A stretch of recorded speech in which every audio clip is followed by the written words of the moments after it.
What's happening, YouTube? In this video, I'm gonna be showing you 2 easy ways that you can style your beard. Let's jump right into the first style with the first step, using just water and rub it into the beard, making sure it's wet.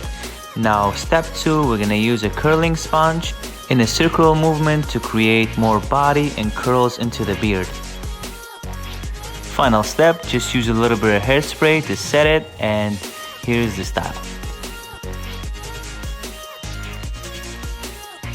And for beard style number 2, we're gonna use a small brush and a hairdryer.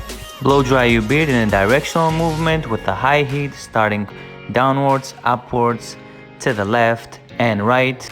That opens up the cuticles and makes the hair more straight and manageable. And last blow drying tip, you want to close the cuticles using a cold setting, blow drying it down to set it.